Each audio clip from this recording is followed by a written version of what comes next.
नमस्कार, आप news foundation देख रहे हैं। मैं हूं आपके साथ वंदना। कैबिनेट की बैठक समाप्त हुई। कुल 12 एजेंडों पर मुहर लगी है। आपको बता दें कि नीतीश कुमार की अध्यक्षता में यह बैठक की गई, जिसमें तमाम विभाग के मंत्री के साथ साथ अधिकारी भी मौजूद थे। साथ ही साथ आपको बता दें कि इसकी जानकारी अपर मुख्य सचिव बिहार सरकार में एस सिद्धार्थ ने दिया है और क्या कुछ कह रहे हैं, पहले आप वो सुने। आज मंत्रिपरिषद ने कुछ महत्वपूर्ण निर्णय लिए हैं, जिसके बारे में मैं जानकारी देना चाहूँगा। सबसे पहले बिहार राज्य खेल प्राधिकरण के memorandum of society and rules and regulation की स्वीकृति दी गई। राज्य सरकार, आपको जानकारी होगा कि स्पोर्ट्स पे बहुत सारा काम कर रही है और स्पोर्ट्स के प्रमोशन के लिए ये आवश्यक है कि एक स्पोर्ट्स अथॉरिटी होनी चाहिए। एक स्पोर्ट्स अथॉरिटी पहले भी थी, लेकिन वो रजिस्टर्ड नहीं थी।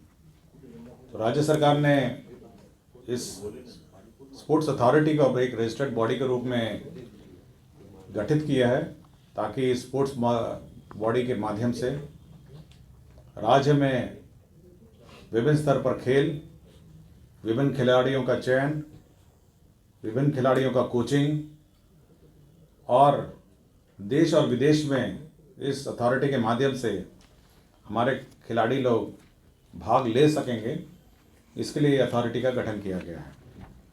तो ये बहुत ही एक महत्वपूर्ण बॉडी होगी जो राज्य में स्पोर्ट्स के मद्देनज़र गठित की गई है और आज के दिन में पदाधिकारी हैं और हम लोगों ने पद भी सृजित करने के प्रस्ताव हैं। तो ये एक महत्वपूर्ण बॉडी है और यही बॉडी होगी जो कोचिंग, ट्रेनिंग, कैपेसिटी बिल्डिंग और पूरे क्षेत्र में स्पोर्ट्स से संबंधित जितने भी कार्य हैं उसका संचालन इसके माध्यम से होगा। दूसरा सामान्य प्रशासन विभाग है, जिसमें आपको सरकारी सेवकों को प्रतियोगिता परीक्षाओं में सम्मिलित होने के लिए अवसर की सीमाएं बढ़ाई गई हैं।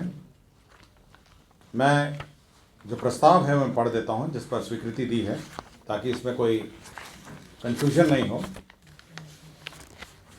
ये बेसिकली जो बिहार सरकार के सरकारी सेवक जो सेवा में आ जाते हैं, सरकारी सेवा में, उनके लिए ये महत्वपूर्ण निर्णय है। और मैं बस पढ़ लेता था प्रस्ताव, इसलिए क्योंकि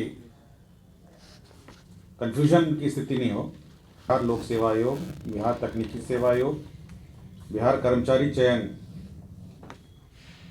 आयोग द्वारा आयोजित प्रतियोगिता परीक्षाओं में सम्मिलित होने के लिए अलग अलग अधिकतम कुल 5 अवसर ही अनुमान्य होंगे। पहले कम थे, इसको बढ़ा के 5 हो गया है। उपयुक्त निर्धारित 5 अवसरों की गणना संकल्प निर्गत होने की तिथि के बाद से प्रारंभ होगी। पूर्व में उपभोग कर लिए गए अवसरों की एतद अपेक्षा की जाएगी।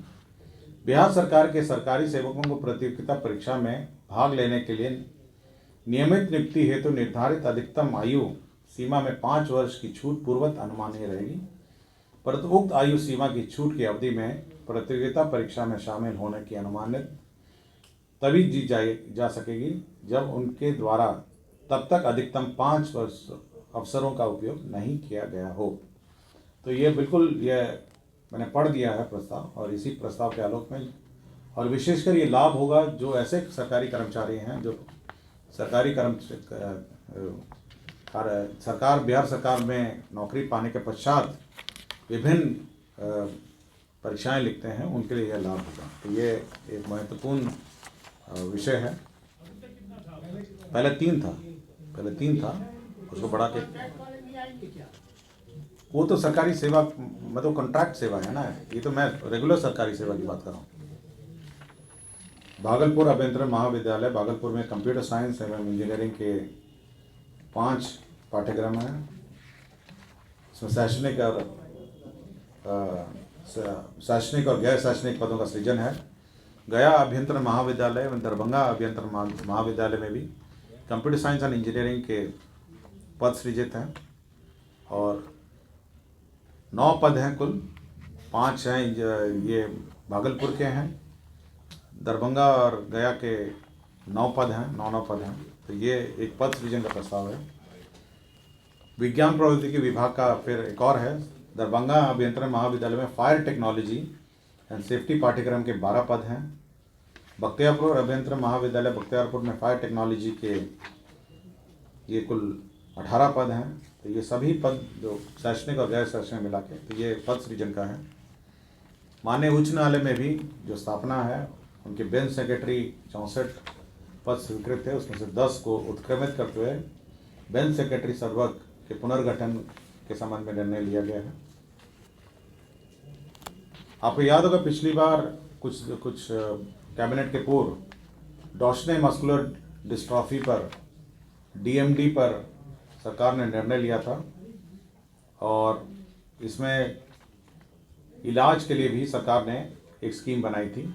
तो उसको जो आइडेंटिफिकेशन है, जो उसका आइडेंटिफिकेशन है, जो कैसे उसको आइडेंटिफाई किया जाएगा, उसमें राज्य के सभी महाविद्यालय एवं अस्पताल के औषधि विभाग के विभागाध्यक्ष को दायित्व दिए जाने हेतु स्वास्थ्य विभाग का जो पूर्व का संकल्प है उसको संशोधन किया है। फिर आइडेंटिफिकेशन का प्रावधान जो है उसमें संशोधन किया है। पटना चिकित्सा महाविद्यालय पीएमसीएच के परिसर में ये 132-33 केवीए बटा 33 केवीए का ग्रीन जीआईएस ग्रिड उपकेंद्र, ये अपने में एक बहुत यूनिक ग्रिड उपकेंद्र होगा। जो पीएमसीएच, आपको याद होगा, करीब 6000 करोड़ का पीएमसीएच बन रहा है, उसके परिसर में ये grid substation green GIS design पे बनेगा। ये 132/33 केवीए का होगा और इसकी कुल लागत है 2,55,89,71,000। तो अगल बगल के जितने संस्थाएं हैं, जैसे एनआईटी है, जो अगल बगल पीएमसीएच के, वो भी अब इस ग्रिड से कनेक्ट हो सकेंगे। तो एक महत्वपूर्ण स्थान पर ये ग्रिड सबस्टेशन का निर्माण, यह स्वास्थ्य विभाग का प्रस्ताव था, किंतु ये जो हमारी ऊर्जा कंपनी है वो इसका निर्माण करेगी। जो डीएमआई, हमारा ग्रामीण विकास के अंतर्गत डीएमआई एक संस्था है, ये विकास प्रबंधन संस्था है, उसके विकास के लिए 98,45,00,000 रुपये सहायक अनुदान के रूप में राशि दी गई। औरंगाबाद जिला अंतर्गत जो ज़मीन है मौजा पिपरा में थाना 152 और 100 मौजा दोसमा में 521, उस पर भुगतान पर ये डेडिकेटेड फ्रेट कॉरिडोर जो कंपनी है इंडिया लिमिटेड है, उसको स्थानांतरण भूमि की गई। कैंपा फंड में राशि जो ये प्रत्याशा में स्वीकृत की गई थी, अब उसको कैबिनेट में स्वीकृति दी गई। ये 115,41,00,000 का है। ये कैंपा है, कंपनसेटरी फॉरेस्टेशन की जो योजनाएं हैं उसके अंतर्गत ये स्वीकृति दी गई थी। तो इतने ही एजेंडा है, इस पर आज निर्णय हुआ, जिसकी जानकारी में 5 वर्ष पहले 5 वर्ष ही था, पहले भी 5 था, अभी भी 5 है। अवसर 3 थे केवल, ठीक है, 3 को बढ़ा के 5 किया गया। मैं इसलिए पढ़ दिया हूँ ताकि कन्फ्यूजन की स्थिति नहीं है। तीसरा है बिहार नगर पालिका प्लास्टिक अपशिष्ट प्रबंधन संशोधन मॉडल उप विधि 2022 की स्वीकृति के संबंध में। तो ये एक महत्वपूर्ण निर्णय है, जो सिंगल यूज प्लास्टिक जिसको कहते हैं। आपको याद होगा कि बिहार सरकार ने, जो भारत सरकार द्वारा निर्धारित 2016 में जो नियमावली बनाई थी, उसके आलोक में 2018 में बिहार सरकार ने बनाई। 2021 में भारत सरकार ने नियमावली बनाई। अब उसी के आलोक में 2022 में बिहार सरकार ने अपनी नियमावली बनाई। इससे सभी बाकी तो रूटीन मैटर हैं, जिसमें रिटर्न है, फाइल है, उसका डिक्लेरेशन सब है। जो सबसे महत्वपूर्ण इसमें इशू है वो है फाइन का, मतलब जुर्माना का। और जुर्माना हर चीज़ के लिए है। मतलब मैं जुर्माना की पूरी लिस्ट आपको दे देता हूँ इस प्रेस कॉन्फ्रेंस के बाद। और ईयरबड्स विद प्लास्टिक स्टिक है, प्लास्टिक स्टिक विद बैलून है, फ्लैग है झंडे में, प्लास्टिक स्टिक, कैंडी स्टिक है, आइसक्रीम है, पॉलिस्टीरियन है। तो बहुत सारे सिंगल यूज़ प्लास्टिक के हैं जिस पर फ़ाइन का प्रावधान है। कैरी बैग्स पे फ़ाइन का प्रावधान है। कमर्शियल यूज़ का अलग फ़ाइन है। डोमेस्टिक यूज़, अगर आप बाज़ार में सिंगल यूज़ प्लास्टिक लेते हुए जाते पकड़ा गए तो उसके लिए भी फ़ाइन है।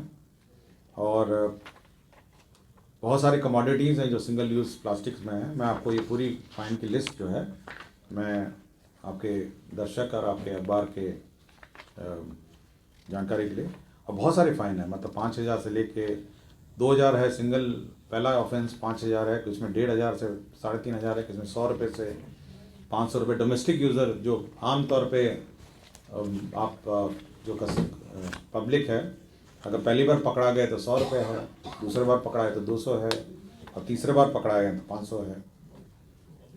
इवन हाँ, पब्लिक अगर आप अपना सिंगल यूज़ प्लास्टिक इस्तेमाल करते हुए नज़र आए, फाइन का नहीं था, हाँ बैन हो गया था, इसका फाइन का मैं आपको बता रहा हूँ, उस पर भी है। कमर्शियल यूज़ पे 1500 रुपये उसका फाइन है, 2500 रुपये, 3500 है। What about the farms, sir, जो कि जैसे ऐसी एक प्लास्टिक बोतल में अगर पानी दे रहे हैं चाहे कुछ, मैं इसका डेफिनेशन की बात कर रहा हूँ, आप डेफिनेशन पढ़ लीजिए, इसमें माइक्रोन डिफाइंड है, मतलब मोटा माइक्रोन पर नहीं है, मतलब कम माइक्रोन पे है, ठीक है ना, जो नॉन रिसाइकलेबल प्लास्टिक है उस पर आप पढ़ लीजिएगा, मैं आपको पूरी लिस्ट देता हूँ। अब पद सृजन के प्रस्ताव हैं, विज्ञान में प्रति है, इसमें जो चेयरमैन है वो माननीय मुख्यमंत्री जी हैं, और कार्यकारी अध्यक्ष जो हैं वो माननीय उप मुख्यमंत्री जी हैं, और इसके वाइस चेयरमैन हैं माननीय विभागीय मंत्री हैं। तो ये है इनकी गवर्निंग बॉडी। इसकी जो एग्जीक्यूटिव बॉडी जो है उसमें अध्यक्ष जो हैं वो सेक्रेटरी, विभाग के secretary, additional chief secretary, secretary और प्रधान सचिव जो भी होंगे वो इसके एग्जीक्यूटिव बॉडी के हैं। और इसमें जो एग्जीक्यूटिव मेंबर हैं, जो मतलब जो संस्था को हेड करेंगे, वो इनके डीजी डायरेक्टर जनरल हैं, जो आज के दिन में रविंद्रन शंकरन, आपको ये पता होगा, ये एडीजी एटीएस भी हैं, सॉरी हाँ एटीएस भी हैं, और ये इसके अभी इनका प्रभार भी इन्हीं के पास है, रविंद्रन शंकरन है। तो प्राधिकरण का जो एग्जीक्यूटिव जो हेड है तो ये है। तो कार्यकारिणी आपको बता दिया मैंने, ये प्रधान members will be, I mean this committee के पूरे एग्जीक्यूटिव बॉडी के बता देता हूँ। जो आपका टाइटल में है वही मैंने पढ़ा है, इफेक्टिव इफेक्ट्स है, आदेश निर्गत की तिथि से है।